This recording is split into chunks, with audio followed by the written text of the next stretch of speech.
Good morning students. हम previous class के अंदर पढ़ रहे थे trends in modern periodic table, जिसमें हमने atomic size, valency, valence electrons इसके बारे में पढ़ लिया था कि वो कहाँ चेंज हो रहे हैं, कहाँ इंक्रीज हो रहे हैं और कहाँ डिक्रीज हो रहे हैं। आज जो हम पढ़ेंगे वो हमारा होगा metallic character, metallic and non metallic character, metallic and non metallic character, कि कहाँ मेटेलिक कैरेक्टर ज्यादा होगा, कहाँ नॉन मेटेलिक कैरेक्टर ज्यादा होगा, कहाँ कम होगा, ये सब चीजें आज हम इसके अंदर, ठीक है, metallic and non metallic character. तो देखो मेटेलिक कैरेक्टर, मेटेलिक कैरेक्टर का मतलब है tendency to lose electrons, tendency to lose electrons, electrons को लॉस करने की जो टेंडेंसी होती है वो क्या होती है, ये टेंडेंसी टू डोनेट, हम इस तरीके से टेंडेंसी टू डोनेट इलेक्ट्रॉन्स वो होगी मेटेलिक कैरेक्टर के अंदर आता है। And tendency to gain electrons, tendency to gain electrons is known as non metallic character, या वो किसको रिप्रेजेंट करेगा, नॉन मेटेलिक कैरेक्टर। तो अब कहाँ इलेक्ट्रॉन्स लेने की टेंडेंसी ज्यादा हो जाती है, कम हो जाती है, कहाँ इलेक्ट्रॉन्स लेने की टेंडेंसी कम हो जाती है, ज्यादा हो जाती है, तो ये सब हम आज इसके अंदर स्टडी करें। तो अगर हम देखें, या as we move from left to right, as we move from left hand side to right hand side along a period, along a period, metallic character decreases, metallic character decreases, that is tendency to donate electrons decreases, tendency to donate electrons decreases, tendency to donate electrons, जो electrons donate करने की जो tendency है वो कम हो जाती है, क्या हो जाती है, कम हो जाती है, ठीक है। इसलिए जो मेटेलिक कैरेक्टर है वो भी कम हो जाता है। तो ये हम इजीली ऑब्जर्व भी कर सकते हैं कि हम फर्स्ट ग्रुप से सेकंड में, फिर थर्ड में, 14th में जाएंगे, 15th में, 16th। तो हमारे पास यहाँ है लिथियम, फिर beryllium, boron, carbon, nitrogen, oxygen, ये तो मेटल्स हैं, लिथियम, बेरिलियम। बोरॉन मेटल है, कार्बन नॉन मेटल है, नाइट्रोजन भी नॉन मेटल है और ऑक्सीजन भी क्या है, नॉन मेटल। तो हम मेटल्स से चले थे और कहाँ पहुंच गए, नॉन मेटल्स पे। तो मतलब जब लेफ्ट में जा रहे हैं तो जो मेटेलिक कैरेक्टर है वो कम होता जा रहा है, क्या होता जा रहा है, कम होता हुआ जा रहा है। और जब मेटेलिक कैरेक्टर कम होगा तो non metallic character, non metallic character increases from left hand side to right hand side, from left hand side to right hand side. Metallic character increase करना, सॉरी नॉन मेटेलिक कैरेक्टर क्या करेगा, increase करेगा, but जो metallic character है वो क्या करेगा, decrease कर जाएगा, क्या कर जाएगा, डिक्रीज, अगर हमें एक पीरियड के अलोंग मूव कर रहे हैं, ठीक है। अब अगर हम बात करें टॉप टू बॉटम, इसकी बात करें top to bottom, as we move top to bottom, top to bottom in a group, metallic character increases, metallic character increases, that is tendency to donate electrons increases, tendency to donate electrons increases, and non-metallic character decreases, and non-metallic character decreases in a group। Non metallic character जो है वो decrease हो जाएगा जब हम ऊपर से नीचे की तरफ आएंगे एक ग्रुप के अंदर, ठीक है। तो जब हम लेफ्ट से राइट की तरफ जा रहे हैं तो क्या हो रहा है, metallic character increases, metallic character, sorry metallic character decreases, metallic character decreases. And if we are moving from top to bottom, metallic character increases, metallic character. जब हम नीचे की तरफ जाएंगे तो मेटेलिक कैरेक्टर इंक्रीज करेगा, और जब लेफ्ट से राइट की तरफ जाएंगे तो मेटेलिक कैरेक्टर डिक्रीज करेगा। और नॉन मेटेलिक कैरेक्टर जो होगा वो इसके जस्ट अपोजिट होगा। तो नॉन मेटेलिक कैरेक्टर लेफ्ट से राइट में क्या होगा, इंक्रीज, और यहाँ नॉन मेटेलिक कैरेक्टर जो होगा नॉन मेटेलिक कैरेक्टर क्या होगा, डिक्रीज। क्या हो जाएगा, डिक्रीज। ठीक है, तो ये था मेटेलिक कैरेक्टर के बारे में। अब आपसे पूछ सकता है कि आपके पास दो एलिमेंट्स हैं, एक है ग्रुप 15 में और दूसरा है ग्रुप 18 या ग्रुप नंबर 17। एक ही पीरियड के अंदर है ए और बी, सेम पीरियड के अंदर लाई कर रहे हैं। पूछेगा which is more metallic, which has more metallic character, किसके अंदर मेटेलिक कैरेक्टर ज्यादा होगा, तो वो हम बता सकते हैं। ठीक है, इसके अंदर होगा ए के अंदर ज्यादा होगा, क्यों, क्योंकि जब लेफ्ट से राइट जाएंगे तो मेटेलिक कैरेक्टर कम हो जाएगा, तो ए के अंदर ज्यादा मेटेलिक कैरेक्टर होता है एज कम्पेयर टू। इस तरीके से क्वेश्चन आपसे ये हो गया। ठीक है, अब नेक्स्ट जो टर्म है, प्रॉपर्टी है, वो है केमिकल रिएक्टिविटी। क्या है हमारे पास, केमिकल रिएक्टिविटी। तो वो कैसे चेंज हो रही है जब हम लेफ्ट टू राइट जाएंगे या टॉप टू बॉटम आएंगे, तो वो कैसे चेंज हो रही है उसको देखते हैं। अगर हम बात करें केमिकल रिएक्टिविटी की, इसकी बात करें केमिकल रिएक्टिविटी की, तो देखो केमिकल रिएक्टिविटी जो है वो हम मेटल्स और नॉन मेटल्स दोनों में अलग अलग तरीके से पढ़ेंगे। मेटल और नॉन मेटल्स में अलग अलग तरीके से पढ़ेंगे। कि अगर मैं बात करूं मेटल्स की, इसकी बात करूं मेटल्स की, तो हम क्या ऑब्जर्व करते हैं कि इफ या व्हेन वी आर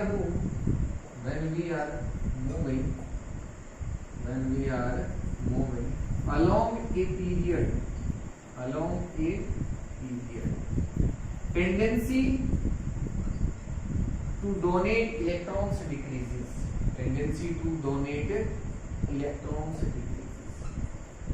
देखो मेटल्स जो हैं वो रिएक्शन शो करेंगे या जब रिएक्शन करेंगे तो इलेक्ट्रॉन से डोनेट करके ही करेंगे, इलेक्ट्रॉन से डोनेट करके करेंगे। और जब हम लेफ्ट से राइट जा रहे हैं एक पीरियड के अलोंग, तो वो टेंडेंसी तो कम होती जा रही है इलेक्ट्रॉन से डोनेट करने की, जिसका मतलब है रिएक्शन शो करने की टेंडेंसी भी क्या हो जाएगी, कम हो जाएगी, वो कम रिएक्टिव हो जाएगी। So if we are moving along a period, tendency to donate electrons decreases and hence chemical reactivity chemical reactivity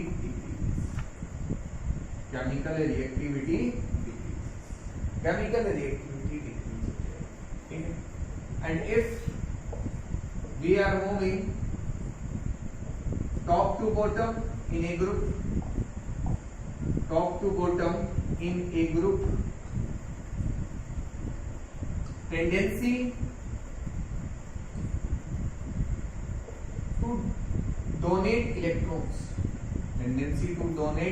electrons increases and hence chemical reactivity increases। Chemical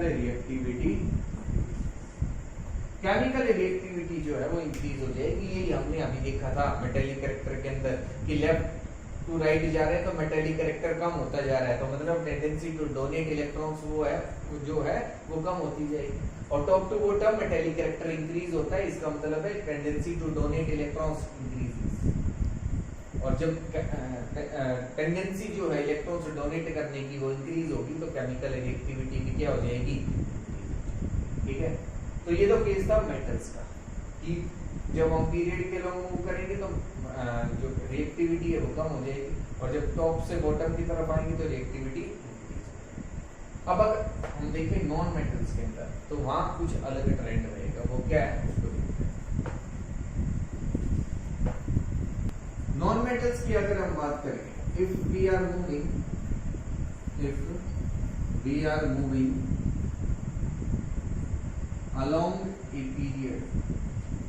along a period, tendency to accept electrons increases, and hence chemical reactivity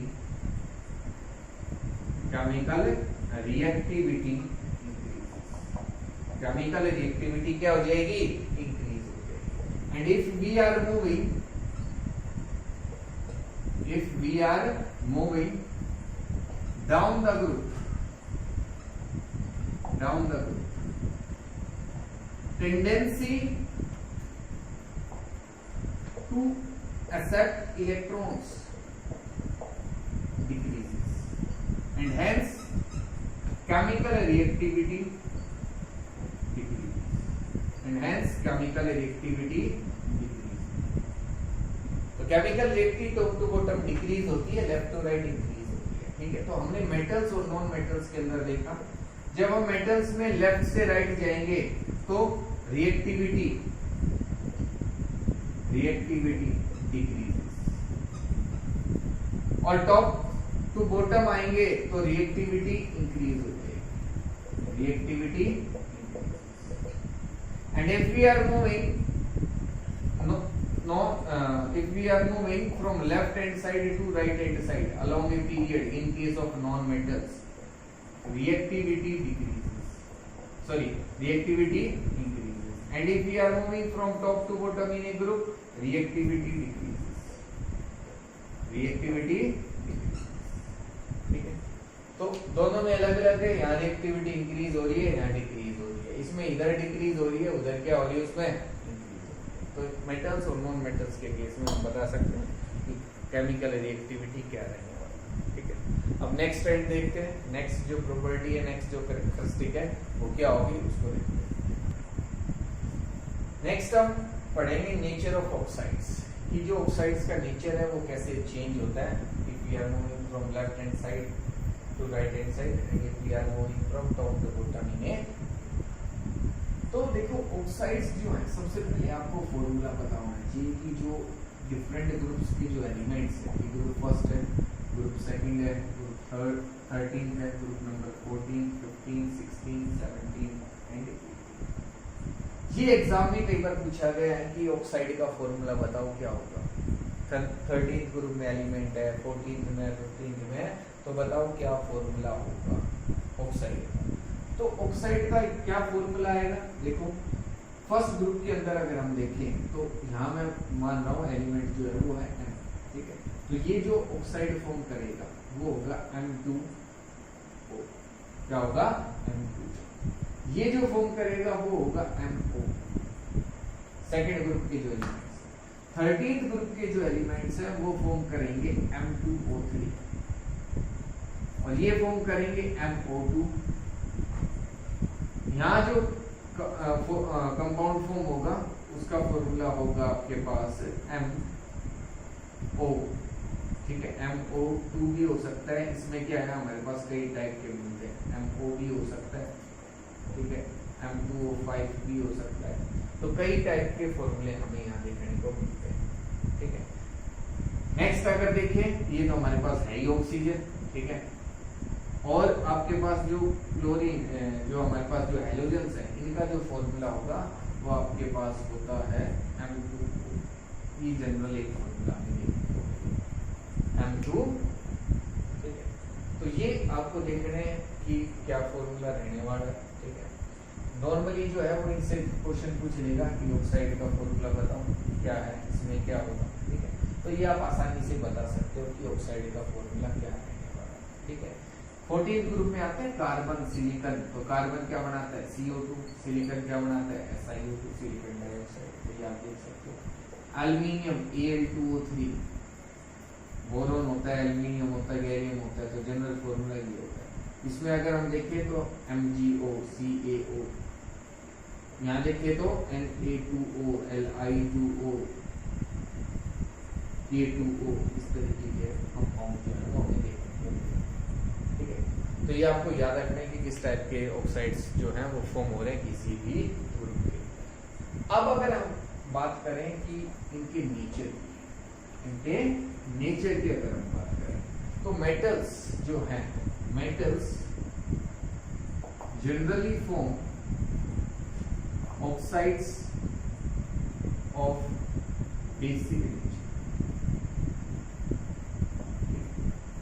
यहां हम लिख सकते हैं oxides of metals, oxide of metals are generally basic in nature, basic in nature, कैसे भी हम लिख सकते हैं एक ही बात, ठीक है। And oxides of non metals oxides of non-metals are generally acidic in nature. Acidic in nature. जो नॉन मेटल्स हैं उनके जो ऑक्साइड्स होते हैं वो जनरली एसिडिक नेचर के होंगे, और जो नॉन मेटल्स हैं उनके जो मेटल्स हैं उनके जो ऑक्साइड्स हैं वो नॉर्मली या जनरली बेसिक नेचर के। तो अगर आपके पास है बेसिक ऑक्साइड्स, क्या है बेसिक ऑक्साइड्स, तो जब हम लेफ्ट टू राइट जाएंगे तो इनका जो कैरेक्टर है वो क्या हो जाएगा, डिक्रीज हो जाएगा। बेसिक कैरेक्टर क्या हो जाएगा, basic character of oxides. Basic character of oxides इधर क्या करेगा, लेफ्ट से राइट जाएंगे तो डिक्रीज करेगा, और टॉप टू बॉटम आएंगे तो क्या करेगा, इंक्रीज करेगा। ऐसा क्यों हो रहा है, क्योंकि इधर मेटेलिक कैरेक्टर डिक्रीज हो रहा है, तो मेटेलिक कैरेक्टर डिक्रीज होगा इसका मतलब बेसिक कैरेक्टर भी डिक्रीज हो जाएगा। मेटल्स के जो ऑक्साइड्स हैं वही बेसिक नेचर के होते हैं, तो मेटेलिक कैरेक्टर नहीं रहेगा तो बेसिक कैरेक्टर भी नहीं रहेगा। अगर मेटेलिक कैरेक्टर कम हो रहा है तो बेसिक कैरेक्टर भी कम होगा, और मेटेलिक कैरेक्टर बढ़ेगा तो बेसिक कैरेक्टर भी इंक्रीज होगा। ठीक है। और अगर हम बात करें एसिडिक कैरेक्टर की, acidic character of oxides, acidic character of oxides, ये लेफ्ट टू राइट क्या करेगा, इंक्रीज करेगा, और टॉप टू बॉटम क्या करेगा, डिक्रीज करेगा। टॉप टू बॉटम क्या करेगा, डिक्रीज करेगा। ठीक है। इस तरीके से आपको ये याद रखना है कि जो मेटेलिक कैरेक्टर है उसका क्या ट्रेंड रहेगा, और मेटेलिक कैरेक्टर के बेसिस पे एसिडिक और बेसिक कैरेक्टर जो है ऑक्साइड्स का वो कैसे चेंज होगा, ये आप लिंक कर सकते हैं। ठीक है। बेसिक कैरेक्टर जो मेटल्स के जो ऑक्साइड्स हैं उनका नेचर बेसिक होता है नॉर्मली, और जो नॉन मेटल्स हैं उनके ऑक्साइड्स का कैरेक्टर एसिडिक होता है। ठीक है। तो ये हमारे पास कुछ ट्रेंड्स थे, कुछ प्रॉपर्टीज थी जो हमें पढ़नी थी। ठीक है। मॉडर्न पीरियोडिक टेबल के अंदर कि वो कैसे चेंज हो रही है टॉप टू बॉटम या इन ए पीरियड। ठीक है। यहाँ से क्वेश्चन आता ही आता है एग्जाम के अंदर। ठीक है। तो अब इससे रिलेटेड हम क्वेश्चंस करेंगे नेक्स्ट क्लास के अंदर। आज जो करवाया है वो आपको अच्छे से करना है, आज इतना ही करेंगे। ठीक है। और अब इस चैप्टर से रिलेटेड जो क्वेश्चंस हैं अब हम वो करेंगे। ये चैप्टर जो है वो हमारा कंप्लीट हो गया। ठीक है। ऑलमोस्ट अगर इसमें कोई और पार्ट अगर कुछ भी रहा होगा तो मैं आपको बता दूंगा, वैसे ये चैप्टर जो है वो कंप्लीट हो गया। अब इसके हमें क्वेश्चंस करने हैं, बहुत आसान क्वेश्चन आते हैं, जस्ट आपको याद रखना है जो भी प्रॉपर्टीज इनको अच्छे से पढ़ना है, इनमें कोई भी डाउट रहे तो मुझसे पूछना है। ठीक है। अगर ये आपकी क्लियर होगी तो आप क्वेश्चन बहुत आसानी से कर सकते हो। ठीक है। तो नेक्स्ट क्लास के अंदर हम इसके क्वेश्चंस करेंगे कि उनको कैसे सोल्व करना है, कैसे याद रखना है। याद हो जाएंगे जब हम क्वेश्चंस करेंगे, बार बार एक चीज को कई बार पढ़ेंगे तो वैसे ही याद हो जाएगी आपको। ठीक है। तो आपको जो मैंने करवा दिया इस चैप्टर में वो अच्छे से रिवाइज करना है, कोई भी डाउट रहे तो मेरे से पूछो। ठीक है। Thank you.